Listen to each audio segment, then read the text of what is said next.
And Philip Lindsay, and you have to get him into your lineup. This kid has been an absolute playmaker, both of the Broncos and fantasy owners alike. And Royce Freeman's a little bit banged up right now, so Lindsay could see even more touches in this game. And the last time he played the Kansas City Chiefs, 79 yards, a touchdown, and almost 16 PPR points. I'm also starting Chris Carson this week, and he's rushed for 100 yards in 2 of his last 3 games. I think he makes it 3 out of 4 against the Lions, who've allowed 6 rushing yards per attempt, the second most scrimmage yards to running backs, and they've also given up 4 top 10 running backs in 6 games this season. Also like Mike Davis as a sneaky flex starter in a deeper fantasy And league. worth pointing out, that's why the Lions picked up Snacks Harrison, because of that 30th That is correct. ranked rush D. All right, where are we sleeping? Raheem Mostert in San Francisco. Hopefully you picked him up off the waiver wire if you needed a running back.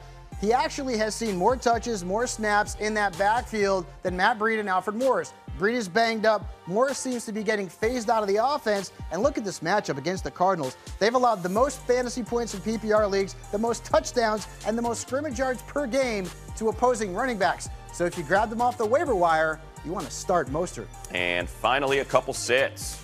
Clement was a very popular waiver wire pickup a couple of weeks ago, but here's the problem. His touches have declined in 2 straight games. He's being outsnapped by Wendell Smallwood, and they've got a tough matchup overseas against the Jaguars, who've allowed an average of just 3.8 rushing yards per attempt this season. So Wendell Smallwood and Clement both sit-ems this week.